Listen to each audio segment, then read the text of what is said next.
Our reality is but a dimension, the uppermost layer in a tower of mirrors. Beneath it are the many reflections cast by our reality, similar, but not entirely the same. A staggering number of worlds, lands beneath a dark sun, a world of 3 moons forsaken by the gods, realms long forgotten, and countless thousands more. You are about to enter one such reflection, a world still recovering from a magical apocalypse, a place where magic is regulated, goblins trade their wares throughout the lands, and the north is dominated by giants. Today, the sun rises over Heimurrin and the Wilderin. This is An Acorn's Journey, a DMD story. And now, Chapter 19 of An Acorn's Journey, a DMD story. The keeper of the grove looks at you with shock in his eyes, and you look down to see the tip of a spear protruding from his chest, blood splattered on your clothing, and he drops dead. Oh, shit. Does he still have this book out Yes. there? I will go to the book, start reading from where he left off to see what I have to do, and then I will continue on with the ceremony. Iring, you bear witness to the fall of the keeper. The ceremony immediately stops with his death. There is a panicked look on Mokui's face.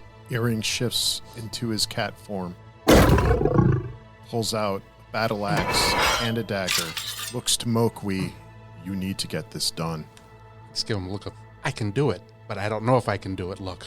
You better do it or we're all dead. Is this the brown pants episode?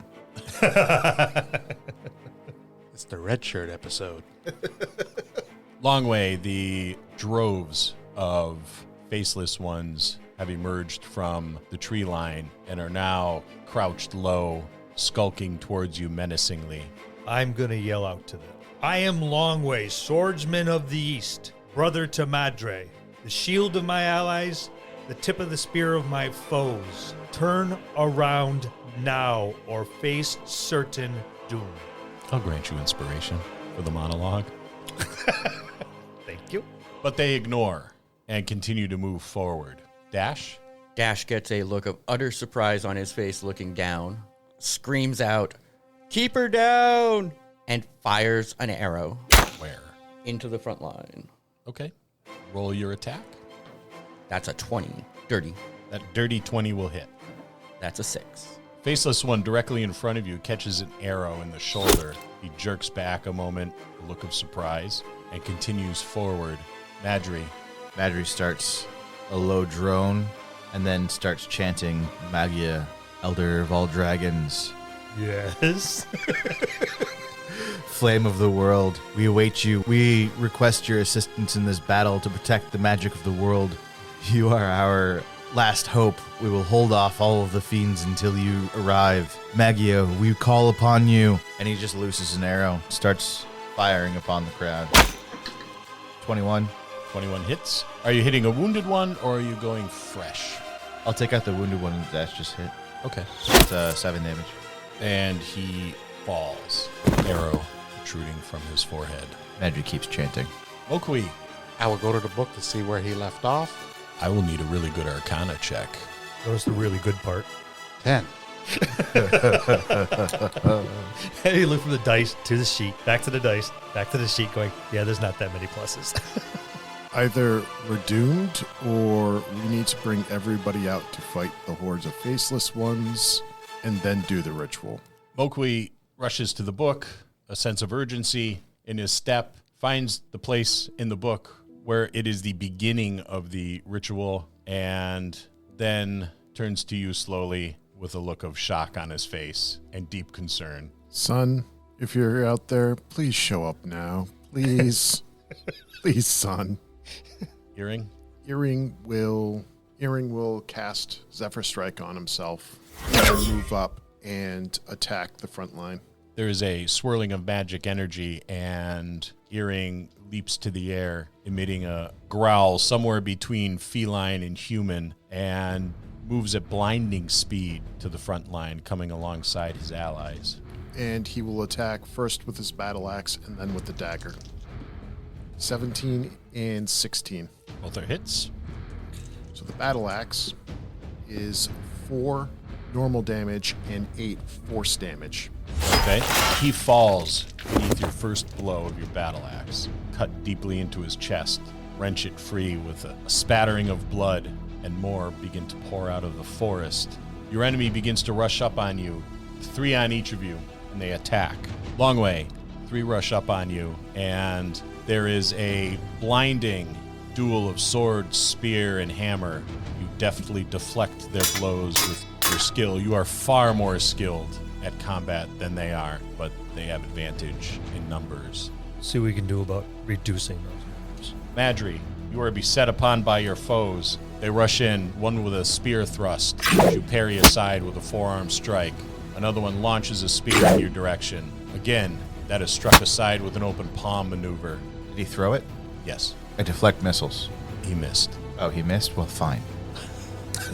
I'm gonna do it one of these times, Scott. I'm gonna deflect all the missiles. The last one rushes in with a hammer blow, but you step aside, shove him to your right with your foot, a blow to the inside of his thigh. Iring, you are set upon by your 3 opponents, all wielding spears. The grace of your feline form makes it easy for you to maneuver in between their clumsy blows. They have all missed. Iring, Iring will attack first the one to the left with his axe. 23 23 hits. for 6 points of damage. The one directly in front of him, no, the same one, he'll attack with his dagger. 15 15 hits. for 6 points of normal damage and 1 point of psychic damage. You move in on your enemies. They almost look shocked at your speed. Your battle axe bites deep into one.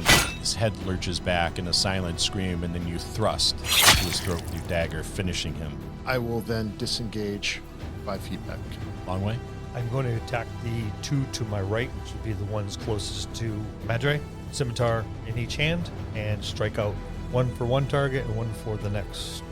14 Miss. and a 20. That's a hit. And that's going to be for 10 points. I'm sorry, 9 points. Okay, you slash one of the enemies across the chest with your sword, and it was the dagger you followed up with? I have 2 scimitars. Oh, 2 scimitars. And the second one misses its mark as the creature you hit stumbles. Dash. Interact with object. I place a hand on the tree. Say, Great Mother, Oma, we're doing our best. And I aim for the one to the right of Iring. 4. That is a miss. Arrow sails by you. Madry. Continuously chanting, Madry strikes out to his right with an uppercut. That wasn't great. That's a 10. That's a miss. 10 misses, and then he turns to his left and diagonally in front of Longwei in a straight line, getting as many of the foes as possible. He calls upon the powers of the ancestral dragon and leashes out with a gout of fire. As he calls upon Magia's name, releases a gout of fire directly in front of Longwei. Straight in the line. Looks like he's going to catch at least 6 of the foes. They each make dexterity checks. What's the target number? Oh, sorry. I wrote this down somewhere. I think it's 13. 12. They all fail. They each take 5 points of fire damage. As the dragon speaks. The ones that were originally wounded drop. How many was that? 3. The others remain up, though they are ablaze. Your dragon's breath caught the first 3 in the line and incinerated them. Their incineration, or their bodies as they burned, must have provided some protection to the other 3 in the line, but they did not leave the line unscathed. Mokui.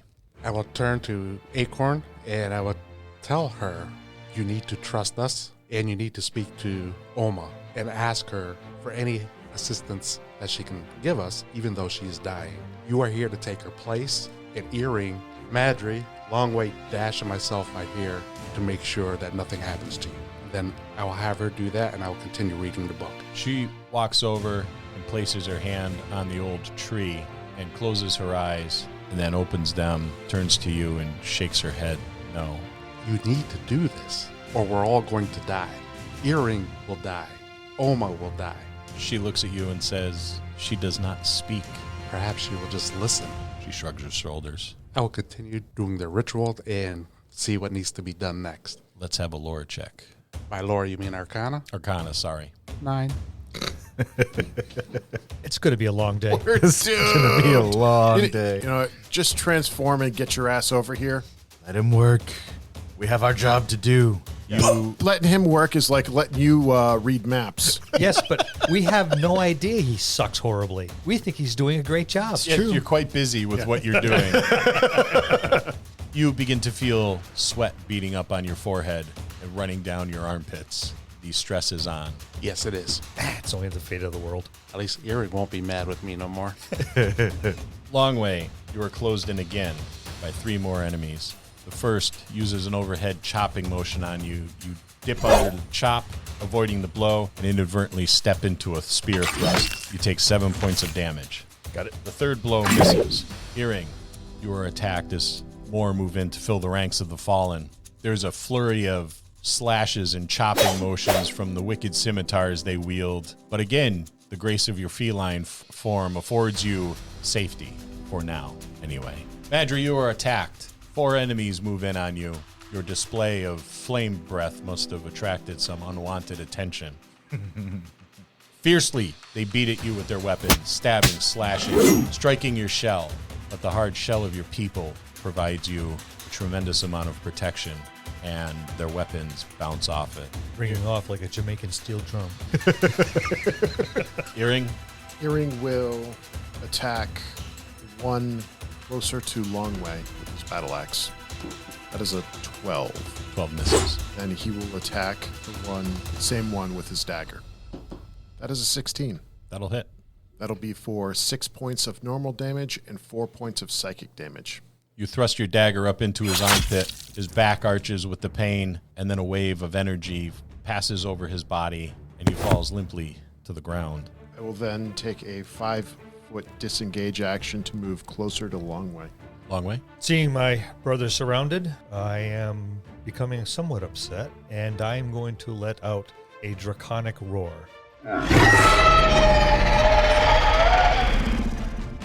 That is going to give anything within 10 feet of me. If they hear me, they are going to be stunned for enough and draw their attention to make their actions a little bit sluggish. And it's going to give my allies an advantage on anyone that hears me within that area of effect. So that's going to be 2 in front of Iring, the 3 in front of me, and 1, 2, 3 of the 4 in front of Madry.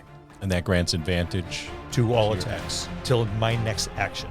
And then I am going to attack once again 2 of them that are in front of me. There is a roar that emits from Longwei that sounds as though it was emitted by a creature far larger. The enemies, all of them, they shudder before the roar and stop, and then continue to march forward. After my roar, I will now attack. Again, I'm going to take the 2 that are in front of me and a little off to the right so I can hopefully make my way towards Madry if he needs it. That is going to be a 23 and a 24.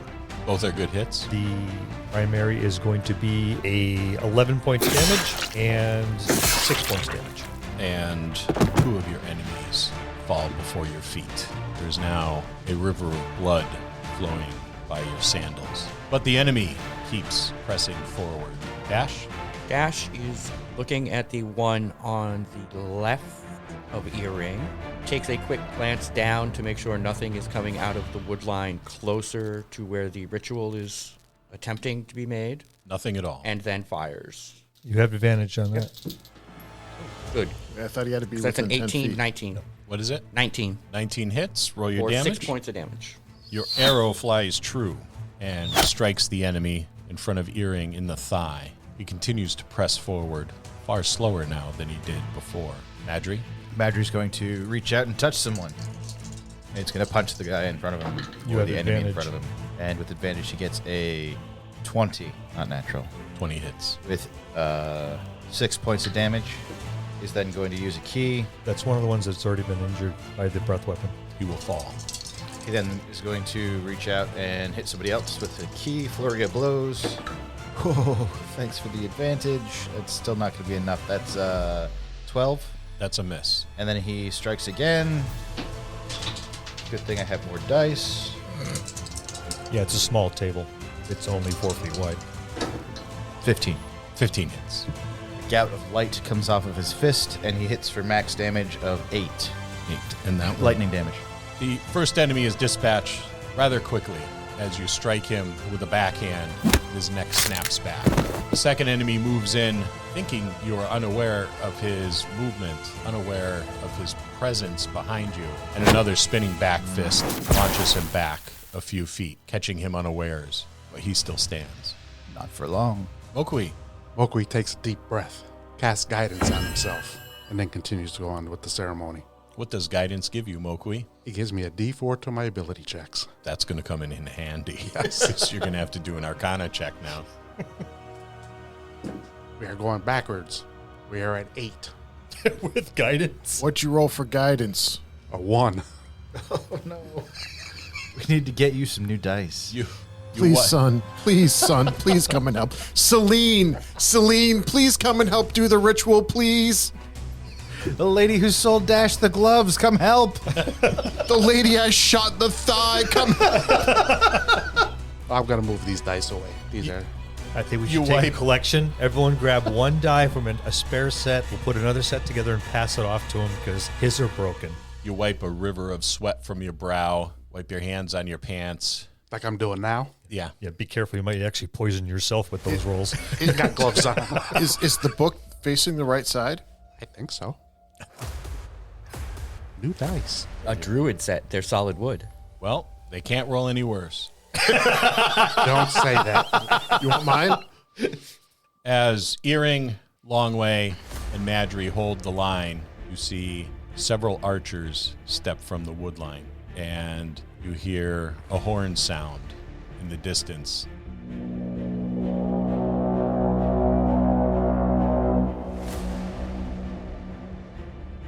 The sky grows dark with arrows. I have movement left, so just in case, I'm going to move right up to one of them and effectively use him as a shield. Oh, one of the ones standing in front of you? Yeah, I'm going to go nose to nose with him. Granted, my nose is a little longer than most, being a lizard and all, but I'm literally going to move up and use him as a shield. I see Madry smiling. We'll get to that. Only if it hits. The arrows fly, darkening the sky. Mokui, arrows rain down upon you everywhere. One strikes the stone altar where the book is, tinking off it and causing you great concern. There is a look of deep concern on the face of Acorn. Iring, Yes. you are hit with an arrow. Arrows peppering the area. They take out your foes in your immediate area, and you take 4 points of damage. All around you, arrows tink as they strike rock. You can hear them thud into your enemies, into the trees. Longwei, you are hit. Okay. That is as your humanoid shield falls peppered with arrows. You take 12 points of damage. Dash, arrows rain down upon the tree, all around you, but you are not struck by any. Madry, Yes. you are hit. I reduce the damage by 9. You take no damage. I take that weapon, or that arrow, and throw it back in the face of one of the attacking enemies. What's the... Gotta roll the... You're going to throw it? Oh, yeah, that's how that works. Okay. That's 24. Wow. You stand amongst a maelstrom of arrows, and you can feel them tinking off your shell. One of them, you see this particular long way, is going straight for Madry's face. He is done. This will be the killing blow. You will watch your friend fall in battle. After so many battles together, this will be the end of him. And he spins, struck by the arrow, square in the face. When he completes his spin, you see his arm raised back, holding the arrow meant for him, and he launches it, and it flies true, and one of the archers falls. He's been saying he could do that for years, and I've never seen it. I'm glad he wasn't lying. He looks at Longwei and says, "You owe me a copper." Iring, archers are at the tree line, peppering Oma and the grove with arrows, seemingly having no regard for the foot soldiers that still begin to move in towards you. Approximately how far away are the archers? They are 90, almost 100 feet. 100 feet. Approximately how many of them are there? There is a line of 30. How often do you need to do that breath weapon? Got one more. There's a whole lot of archers asking for it. Let's go. To your right is a snow birch, just beyond a rocky outcropping. To your left, Madry, is but one tree ahead of you, but otherwise open ground, with the exception of some small trees and bushes. And about 100 feet in front of you is the line of archers. Madry will cut to the right along the rocky outcropping and then run as fast as he can, 80 movement speed, to the line, at least as close as he can get to the line, and he'll wait until his next round to continue. Iring? Iring will cast Zephyr Strike on himself and then make a double move mad dash to that line. With Madry. With Madry. Side by side with Madry. Madry and Iring break formation and make a dash to the line of archers, leaving Longwei to stand and defend the grove. Hold the Longwei. line. There is a look of intense satisfaction on the face of the enemy as they think 2 of your number have just fled. I'll begin to chuckle to myself, swing my swords to clear the ichor that's already built on the blade, and move forward to engage the line. Now that they've been so kind as to open up a field in front of me, I'm going to use that advantage to press them back a bit and charge up onto the next group. As I move, I'm going to use my second wind as a bonus action. It's going to give me an additional D10 plus 3 hit points to kind of reinvigorate myself. Then I'm going to attack the first ones I come up on. Roll your D10 plus 3, please. That would be another 10 points. And then I'm going to attack. Well, that nat 1's not going to do any good, but the other one's a 19. That'll hit. 4 points damage. That is enough to take one of them down. It's 1 less. Dash, from your perch on the shelf mushrooms, you see a line of 6 faceless ones begin a slow trot. They are running between the white snow birch and the rocky formation. It looks like they are coming to interrupt the ceremony that has yet to begin. I put the bow over one shoulder and my head. Action. I reach down with both hands through my field of arrows, attempting to grab as many as I can with one action. And then movement. I jump from mushroom to mushroom to mushroom until I'm at the base. You snatch up as many arrows as you can in your hand, and you leap from one mushroom to another. But as you leap, you hear a voice in your head. It says, when it is time, you will know what to do with this. The necklace around your neck begins to vibrate and thumb, almost in a beating motion, much like the wings of an insect. There is a great jerk at your back, so strong that you are pulled backward off the step mushroom.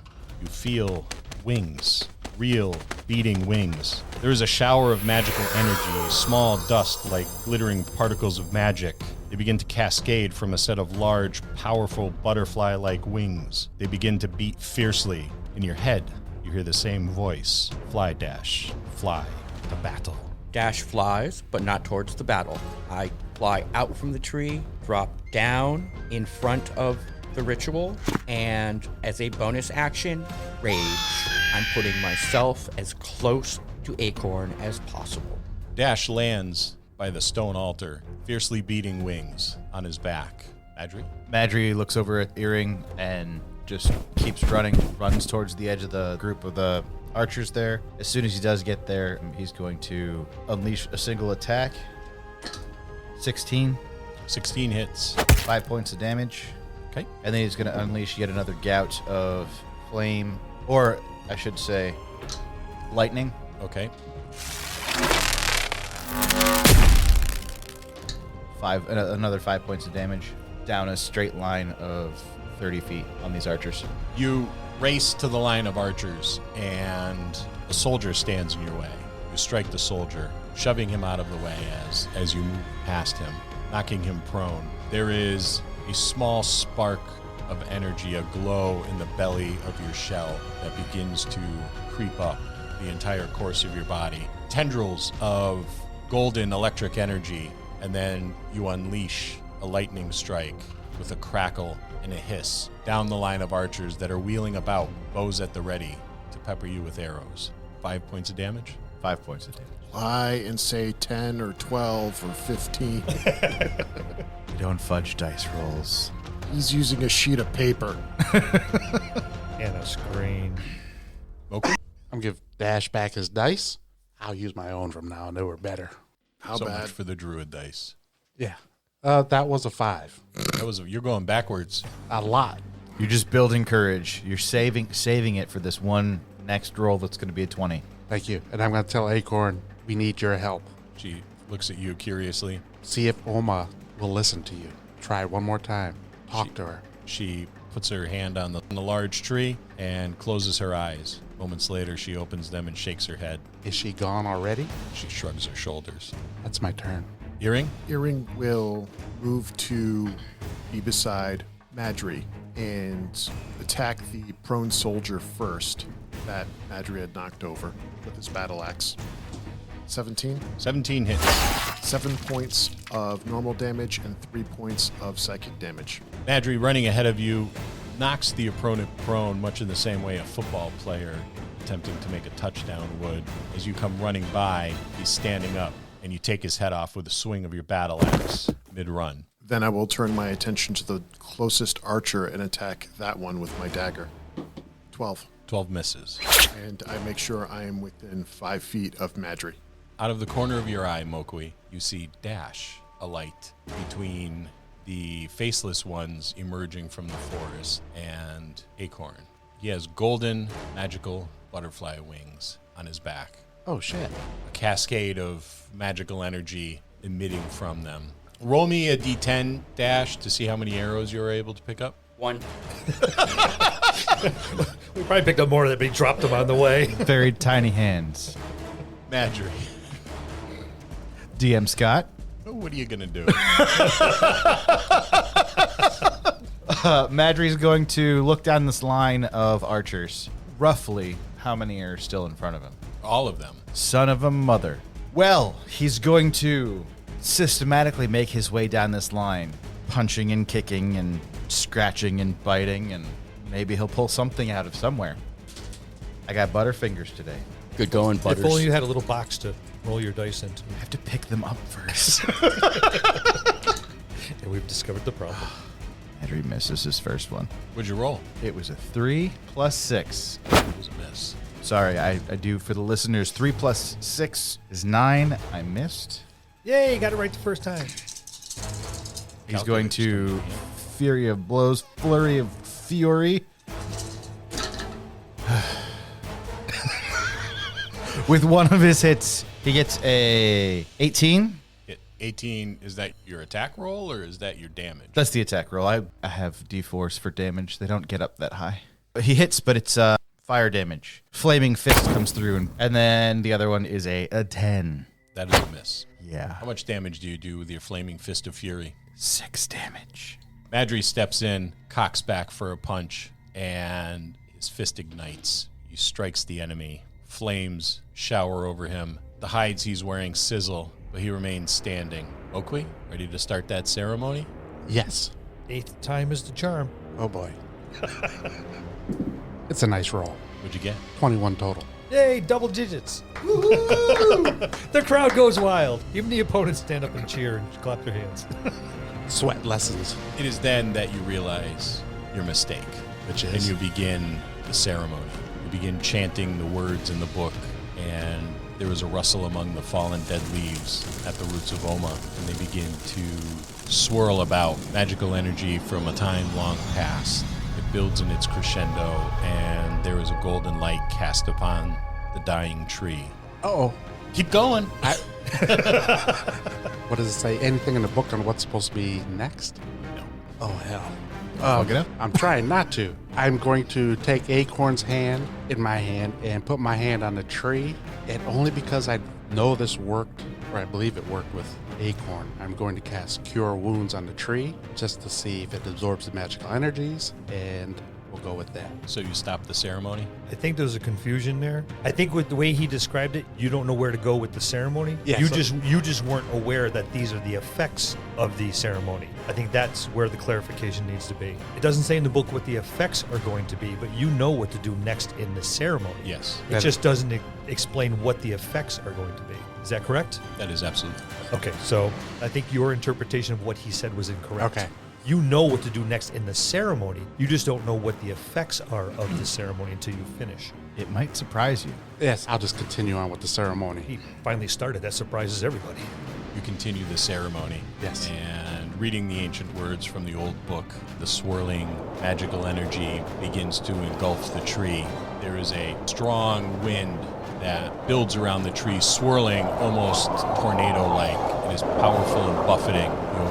Your ear flaps begin to flap against the side of your head as you continue speaking the ancient words. The column of 7 faceless ones moves forward towards the tree. They are beginning to move faster, a sense of urgency in their step.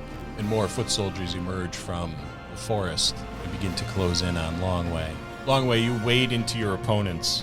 You are hit 3 times for 21 points of damage. They begin hacking fiercely at you, desperately perhaps. The blows that miss only miss because you are able to deflect them deftly with your sword.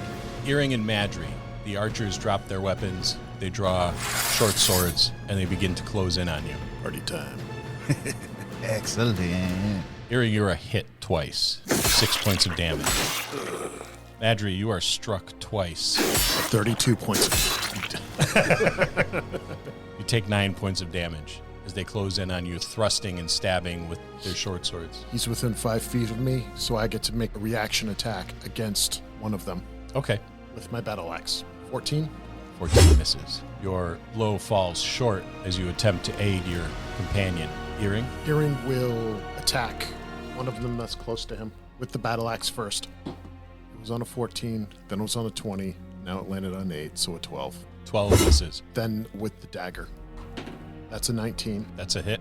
3 points of normal damage, 2 points of psychic damage for a total of 5. Bury your dagger deep in the chest of the first archer, and he falls to his knees and then to his side, dead. I'm going to take a bonus action of Fighting Spirit, which is going to give me advantage on my weapon attacks until the end of my current turn, and give me 5 temporary hit points. At that point, I will then wade into my opponents in front of me and attack the 2 directly in front of me with a weapon on each. That is going to be, thank goodness, I have advantage. I'm missing a die. There it is. All right, so that's going to be an 18 and a 12. The 12 is not going. The 18 will, though. That's going to be 8 points of damage, and then I'm going to action surge and make another attack. If that one doesn't fall, then I will... That one falls. Okay, then I will turn slightly to my left and attack once again. That's going to be a 23 and a 17. Both hit. The first one's going to take 8 points, and the next one's going to take 8 points. So 8 on 2 separate opponents. Yes. You easily dispatch the first, taking its head from its shoulders with a clean sweep. The others, you parry their blows and move in with a thrusting attack, wounding both of them, but not slaying them. Dash? I look at Acorn. If the arrows fly again, find a place to nestle among the roots. I'll be back. I launch up, I head towards the 7 guys, go to full flight range, and fire my last remaining arrow. That's a 3. You take flight, the magical wings beating fiercely. You alight before the column of faceless ones marching towards the tree and fire an arrow, which goes directly over the shoulder of the first. I then use my bonus action and fly back up to my perch and grab an arrow. That will grant them a parting shot. Quite okay. They are at disadvantage. They miss, not expecting the sudden flight. Madry? Madry is going to, again, come through and try and punch one of these foes right in the face or wherever they hit. 16. 16 hits. 16 plus 6 points of damage. And then with his last key of the day, going to flurry of blows. Got a 10, 12, and 21. 21 will hit. That is cold damage, max damage. It's going to be 8 points of damage. And he is down. You move in for an attack, block a sword blow from one of the archers, punching him in the throat. You dispatch him, step forward, adopting a horse stance, and with an open palm, strike the other one underneath the chin, breaking his neck. That is encased in rhyme. Cold damage, just... Mokui, Continues the ceremony. We hope. Shh, don't. Sounds like a natural 20. And the crowd goes wild! When he does the smirk, wiggles his head back and forth with this little satisfaction look and points at the die. It's It'd usually be a 20. 22. impressive. The ceremony continues. Yay, only step Mokui 2 has of found 7. his rhythm. and the tree begins to grow brightly. We interrupt this podcast of an Acorn journey to talk about our sponsor. Are you a veteran DM with more campaign ideas than prep time? Yeah, of course you are. Aren't we all? Does your party have a habit of going to the person or place that you would least expect? If they're like my group, they sure do. What if I were to tell you that I could put a team of professional writers alongside you at your desk to cut down on your campaign prep? With Describe, we could do just that. These narratives vividly describe monsters, places, spells, people, you name it. It's there. And there are more than 6,000 of these easy to search up, copy and pastable, beautifully written narratives right at your fingertips. When I was prepping for an Acorn's journey, a DMD story, I used Describe quite a bit. When you listen, you can hear it. One of the things I like the most about Describe is that if the narrative doesn't fit perfectly with your encounter, it's easy to modify while still sounding really good. I think this makes the more than 6,000 narratives that they have available for you even more valuable. It almost doubles what you have at your fingertips. Describe has graciously provided us with a discount for our listeners. Head on over to describe.com/DMD. Use the code DMD at checkout to try Describe for 2 weeks free. Links will be in the show notes. And now, the conclusion of An Acorn's Journey, a DMD story. From the tree line, a large creature emerges, much like the horned riders, but larger. He is dressed in black and is hooded. He slowly moves his hood off his head to reveal 2 large ram's horns. He draws 2 wicked-looking swords. He starts shoving aside faceless ones, marching towards Iring and Madry. The line of 7 faceless ones begins to move up towards the tree. Longwei, your enemies continue to set upon you. One of them hits you, the others miss. As you're battling the others, a staggering display of swordsmanship. One moves behind you, stabs you in the side. You take 7 points of damage. I don't think you realize, boys. I am a dragon. I will not fall. Madry and Iring, the archers move in close for another attack. Madry, you are struck once. And Iring will strike the one that struck Madry. You take 7 points of damage, Madry, or does your attack negate that? It does not negate it, but it is, on your dice, a natural 20. That never happens on my dice. Not while you're rolling them. No. He's using up a lot of years of you using those dice. I have to just throw them away. 12 points of damage. And he drops. Longwei?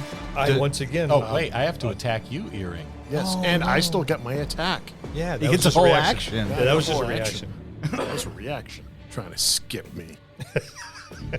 Madry, Angry as my he takes dice that- are rolling so well for you. You are struck once by one of the enemies, and you take 7 points of damage. Do I get to take an action now? You may. Iring will strike with the battle axe against one of the closer targets. 17. 17 hits. That would be for 6 points of damage. And you dispatch that enemy, taking his head from his shoulders with your battle axe. And then he's going to strike the next one with the dagger. 21. Iring is on fire today. 4 points of normal damage, 1 point of psychic damage for a total of 5. I can math quickly. You thrust in Show with, off. You dip in with a dagger thrust, catching one of the enemies in the side. Longwei. Once again, I'm going to use a bonus action of Fighting Spirit to give me advantage on my attack rolls and give me another 5 temporary hit points. And then I'm going to attack the thickest group in front of me where they're stacked fairly deep. I'm going to add a superiority die to my primary attack roll, which is another D6. And I'm using the maneuver push attack, which, if it is successful, will push that target back 15 feet. Is that on a single target? The primary weapon is where the bulk of it's going, and then the secondary attack will be a flank attack on one of the others. So that's going to be a 21 on the primary weapon. That is a good hit. Roll your damage. The damage is going to be 10 points, and he is pushed back 15 feet, provided he does not make his dex saving throw of 13. No saving throw necessary as you move in for the attack. You slay your opponent, slashing him across the belly, entrails pouring into the grove, and his limp form falls back. 15 feet. So if there's anyone behind him, you play that as necessary. The limp body hits one of the ones behind him, taking him off his feet. The secondary attack is a nat 20 for 15 points damage. That's on the secondary attack. So You follow up with a spinning scimitar attack, which parts the head from the shoulders of one of your attackers, and he falls. you'll find the dragon has sharp teeth. Dash. Dash fires an arrow to start with. That's only a 7. Then holds the bow directly out in front of himself, uses it as an improvised spear, and flies directly at the line of 7, aiming for one of them. Okay, and that is your move. You're in front of the line of 7. Madry. Madry is going to attack again. Just going to keep spinning and attacking as many enemies as possible. And he misses. Critically, not critically, but it's a 2. That is a 2 on the die for a 8. Epic fail. Real bad. Real bad. And then as a bonus action, he's going to unarmed attack. 25. That hits. Cold damage, and it's max damage of 8. You move in with a spinning back fist. The minute your knuckles make contact with the jaw of your opponent, there is a flash of cold. He momentarily turns blue. There's a cracking of a neck as it swings well beyond the point where it is designed to, and he crumples to the ground. Okui. Continuing the ceremony, hopefully. 12. For a moment, the magical energy fluctuates, begins to wane, and then there is a resurgence as you continue chanting. From the west, you hear a horn sound once.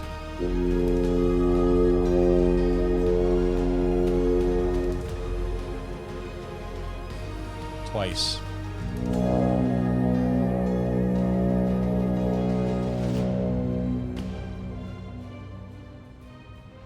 And then a third time.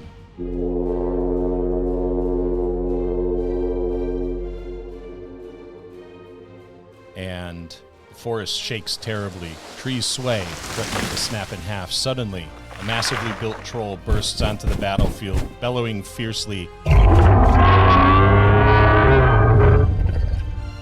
and swinging his great axe like a farmer cutting wheat. Faceless ones fly to and fro as his mighty swings cast them aside like rag dolls. Brune has entered the battle. Moments after his appearance, a white doe leaps into the fray. As she hits the ground, she turns into a beautiful woman dressed in white leathers, swinging a quarterstaff. In her doe form, she will kick and bite fiercely at the skull-faced warriors. She is, at one point, a woman, the next, a doe, and Celine has entered the battle. The large, cloaked figure marches towards Madry and Iring. You have had your opportunity. You will now die a lingering, suffering death. And he attacks. At first, he moves in on Iring, hitting you with an 18. That hits. You take 11 points of damage. The next attack is a critical fumble. He stumbles a moment as he brings his cleaver-like weapon down on Madry. Was it tripped on one of the dead archers? Reaction attack. That is a 22. That'll hit. 4 points. I am blessed by the ascendant dragon. You shall not defeat me, foe. Longwei, the melee is fierce. You are bleeding. You are fatigued. But still, you stand strong against your opponents, unwavering. One of them strikes you with a fierce blow. You take an additional 7 points of damage, but your resolve, it remains strong. Dash, your enemies begin to fan out, surrounding you. They menace you with their spears, jabbing at your tiny form. But your size is of benefit in this, for you were able to avoid most of the blows, with the exception of but one. One of the spears finds its mark on your thigh, opening up a wound. And a trickle of blood, you take 7 points of damage. Glad I have resistance. Iring. Iring will swing at the boss monster, for lack of a better term, and battle axe and then dagger. 23 for the axe, 4 points of normal, 2 points of psychic for 6, and then with the dagger, that is an 18. 18 hits. 3 points. Oh, I'm sorry, 5 points. You move in on your opponent. He chuckles. You strike him once with your battle axe, a look of surprise on his face. As a wave of energy washes over him. Your dagger lands true in his side, and for the first time you see one of these creatures wince in pain. Longwei, how you doing over there? Oh, yeah, I'm still fighting. And once again, going to channel my fighting spirit for my additional 5 temporary hit points, giving me advantage. I am going to scream out, I will not fall. I am a dragon, and the dragon speaks, and I will roar again.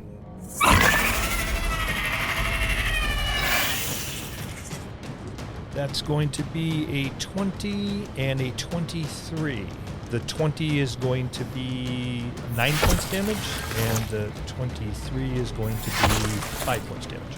Another one of your enemies falls for your onslaught, and more come to fill the gap. Now there are several foot soldiers marching from the forest, a tremendous number of them, a wave of enemies coming. Slowly and menacingly, they march towards the tree. A seemingly insurmountable force approaches. Dash. I note the one that actually landed the blow on me. I fly up in the air, interact with object at the top of my arc on his neighbor to the right, and all I do is open the drawstring on my pouch and let gravity pull all of the gold out. I dash and finish the arc, spearing into the face of the one who did me damage with the bow. Okay, you swing the bow.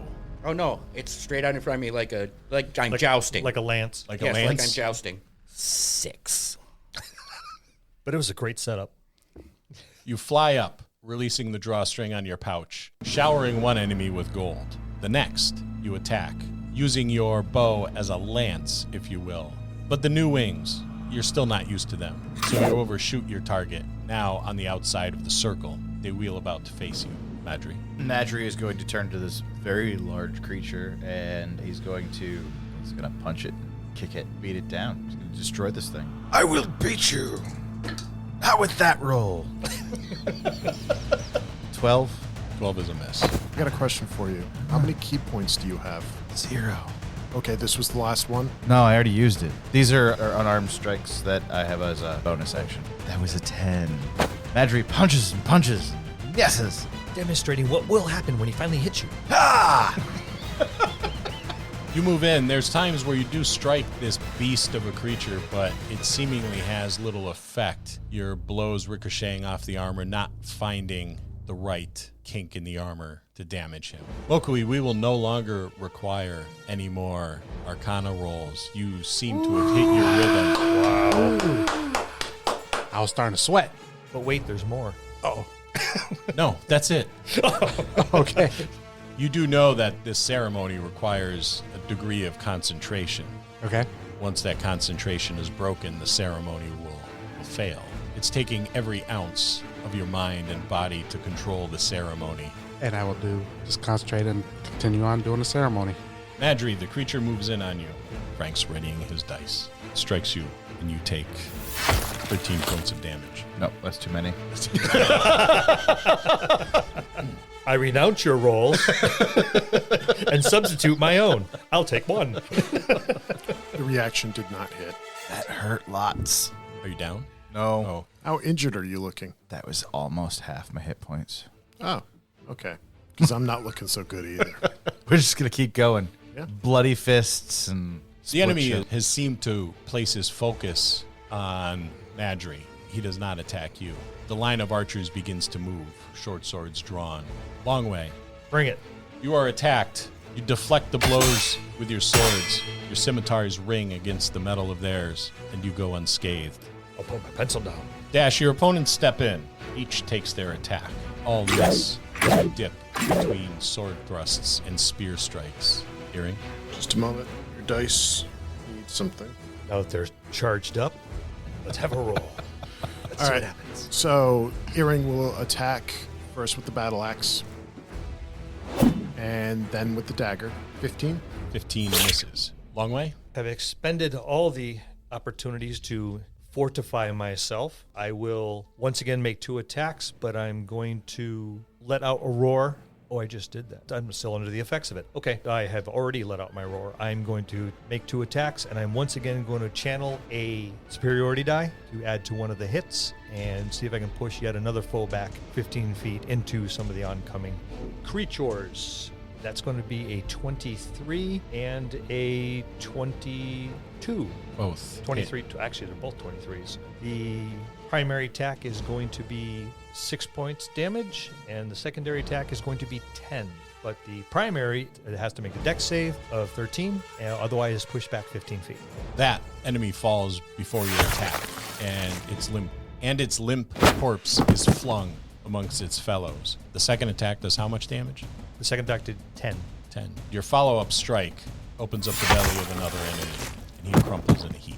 You're all going to die at the hands of the dragon. And just as you say that, there is an otherworldly shriek.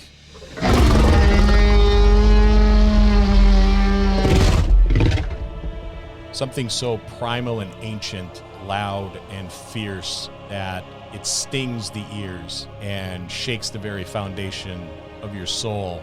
And then a large black shape appears, blotting out the sun. It circles the tree once, passes by the battlefield, and into the forest. It spews a gout of fire, burning everything in its wake. A very Magia has large arrived. mini just came onto the table. Now there are 2 dragons. And now, milestone, we all go up a level, we all heal, we all get our spell slots back. Iring, Iring will strike the big guy, battle axe. That is an 18. that'll hit. 9 points of normal damage, 3 points of psychic damage for a total of 12. Second attack. That's with the battle axe, yes. That is with the battle axe. Second attack with the dagger is a 12. That's a miss. It's a whiff. You move in with your battle axe and slam it into the chest plate of the creature. You wrench it free as waves of energy ripple across him. He takes a step back and crouches, ready for the next attack. Longwei? Your doom is assured, for now there are 2 dragons on the battlefield. And I'm going to move my way in and through the combatants, taking the dodge action the entire time and feigning attacks. My AC has just gone up by 2. But I am not attacking. I'm basically harrying and feigning attacks to make them think that I'm going to attack them and draw as many to me as possible. They begin to move in, closing in on you. Dash. Last time was a vertical loop. This time I am doing horizontal loops. The gentleman to the left of the one who hit me, I am just going to spin around his head, go to the opposite side, spin around another one's head, head towards my main target, and slam him in the face with the bow like a club shot. Roll your attack. That's a 10. That'll miss. You might want to try something that's a little sharper than a bow. Rolling fives and below just doesn't matter. Nope. Madry? Madry's going to continue the onslaught, being slightly bolstered by Magia showing up thematically. He's not bolstered. Too busy staring at Magnia. That was an 8. And he follows it up with another shot. Net 20! With a cold fist, he punches, and 2, 5, 4, 9 points of damage. You move in with your attack, dipping under a sword strike, and give the beast a right cross, just as your fist becomes as ice. His head whips about, and he growls down at you. I return the growl. Mokwe, the ritual has hit its crescendo, its peak. Acorn looks to you, blinks twice. I blink back. What's the next phase, or what is the next page of the book? That is the end of the incantation. Swirling magical energy engulfs the tree. Oh, shit. And I'll say, Oma, the child is here to replace you.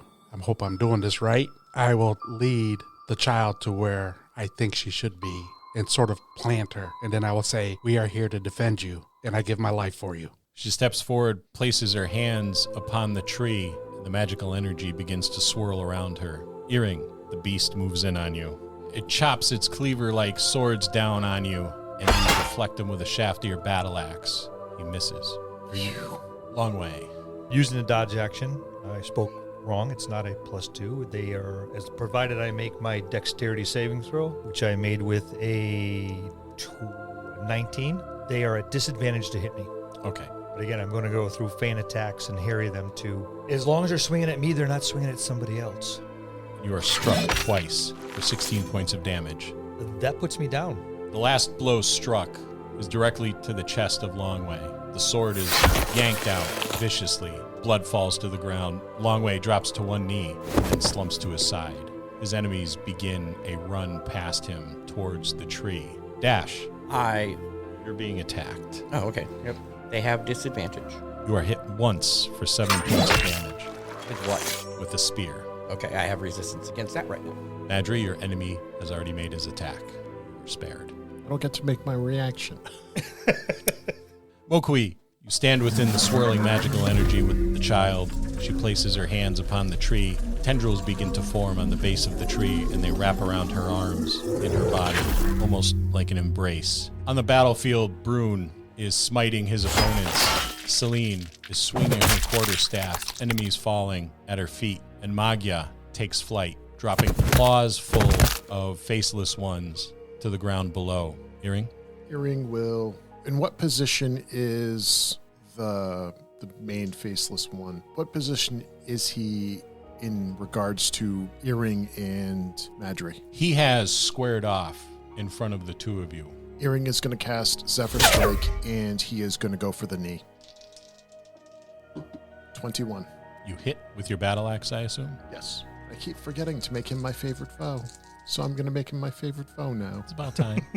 6 points of regular damage, 3 points of force damage, and 2 points of psychic damage for a total of 11. You swing your battle axe low. He brings his swords up, expecting to parry a blow to his chest or head.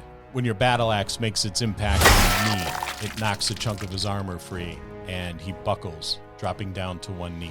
Iring will then move to his side and stab with the dagger, which will miss. He's Long down. I made a successful death save. Oh, I don't do death saves. Oh, okay. Everybody survives in 5e. That's bullshit. Oh, okay. Dash. Having missed, I let the force of the miss pirouette me, and I slam the bow into his face. That one is a 22 for 7 points of damage. You slam your bow into the face of one of your enemies, striking him. Gouts of blood spew forth from his cracked flesh. I will then use my movement and just fly directly at the face and through the face of anybody across the way. Okay, Madry.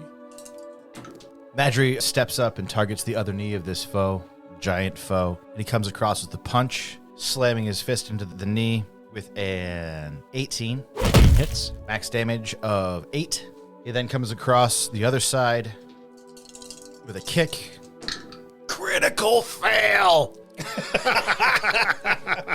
You leap into the air, executing a perfect kick. However, he leans back slightly, rearing his head in pain from the blow to his leg, and you go by him, leaping over his leg, and are now off to one side. Mokwi, the magical energy has now engulfed you. I will let it engulf me and say, Oma, and I'll say this to the child too, in Druidic, if you need to use my life energies, please do. Throwing yourself on the sword, huh, Mokwi? Pretty much. That's the least you could do up to this point. The beast is brought to one knee. He staggers up, wobbling as he does so, and makes a mad lunge towards Madry. He strikes Madry twice, one with a nat 20. You take 24 points of damage. Turtle's on a crack shell. I only had 17 hit points left. You see this mad lunge as he drives his swords into Madry's back, bearing him to the ground under his weight. His back is now exposed to you, Iring. And Iring takes his reaction attack, his last reaction attack, and misses. Unless you were going to give me advantage because he's got You his may back. have advantage. And still misses. It must be the tears in your eyes. Dash. At this point, I draw the longsword. Oh, wait, I'm attacking you. Oh, okay, go ahead then. Dash, you were hit twice for 14 points. Spears. Resistance stat to 7. Madrid? Madry's down. Madry's down. Within the column of swirling magical energy, you see a brilliant flash of light. Covering your eyes, you tuck your chin down into your chest, awaiting what you believe is the inevitable, the drain of your life energy by the tree. When the flash subsides, you see the child is gone. The withered old oak begins to glow a vibrant, radiant, golden color. Green leaves begin to blossom on the trees, and the branches begin to sag with fruit. On the battlefield, there is a unified shriek from the faceless ones as they dissipate, the magical energies of the Wilderin casting them out. Maggia looks around for a moment, and she too begins to dissipate, return to her swamp, home. The curse and the magics that keep her bound there, returning. The battle is over. I will run to my fallen companions and try to get them up. Madry, you have fallen in battle. You look to your friend Longwei, who lays there. He has fallen as well. It's 100 feet away. But there's nothing obscuring his vision now that the enemies are gone. Got great eyesight. Your eyes flicker for a moment, slowly beginning to close, and you can feel the warmth overtake your body. You are now coasting upon the wings of the dragon. The heavens await you. The last thing you see, Longwei, is Madry. His eyes close. Death takes him. Just a rest. That's all you need is just a rest, and then you will be able to get up again, you are certain. I reach to my belt and I pull out a coin. I look at the hit and I look at Madry, smile, and close my eyes. When you open your eyes, Longwei, you're home. You look to see an outstretched hand before you. The sun of the east can be felt on your brow. You look up into the smiling face of your wife. Fields of flowers surround you, and you see your home in the distance, a gentle wisp of smoke from the chimney. Your children are playing outside. Your terrible wounds are gone. You're home now. You can finally rest. Longwei, Madry, and the slain keeper have been returned to the Wilderin in a great funeral pyre. Their memory and sacrifice will live on forever in the stories told of their heroism. You mourn the loss of your friends. There is an emptiness, a void deep in the pit of your being. They'll be missed. You feast in their honor and exchange stories of them, laughing as you recall some of their most humorous moments. The tone soon grows somber as you all know. In the morning, you will part ways. You sleep deeply and awake in the morning refreshed. It is time to say goodbye.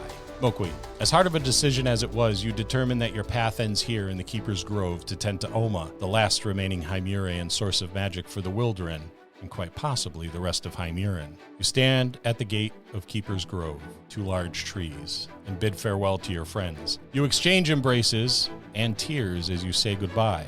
Iring, you feel more alone now than ever in this world. The protectors are now disbanded. Longwei and Madry are gone, and you may never see Mokwe again. All that remains is Dash. As you say your last goodbyes, Dash clasps your hand with both his tiny hands, tears well in the corner of his eyes. You give him a knowing nod as you fight back tears of your own. You embrace Mokwe, who looks up at you and smiles. He turns his head slightly and beckons to the wood. There you see a woman clad in white, wearing a headdress of leather and deer antlers. She smiles to you. Turning into a white doe, she turns as if beckoning you, and leaps into the forest. You look down at Mokwe, who is looking up at you and smiling. He nods. You return his smile and take a step forward, transforming into your cat form as you plunge into the Wilderin after her, never to be alone again. Dash. The hum of wings fills the air as Dash bows before Mokwe, hovering upon magical wings. He smiles broadly. Around his neck is the necklace, the eagle now gone. Dash hovers a moment before you, golden wings humming, scattering vibrant magical energy. He spins about, soaring above the Wilderin's canopy, a trail of glittering magic behind him. Fly, Dash, fly. Thank you to our cast, Frank Weiden, Ben Petrie, Bill Robitaille, Louis Aponte, Sin Morse, and your DM, Scott. A special thanks to you, our listeners. You are why we do this every week. We'll see you next time in the dojo.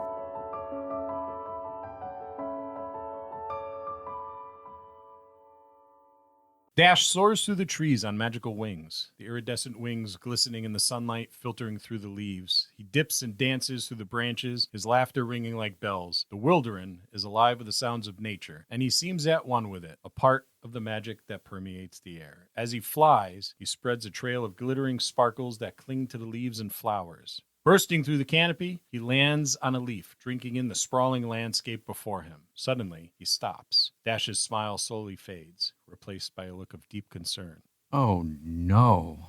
He freezes, staring in terror at a massive ebon ring creeping across southern Kern, seemingly devouring the Prenigine nation. Plumes of dark smoke rise from the burning Prenigine cities.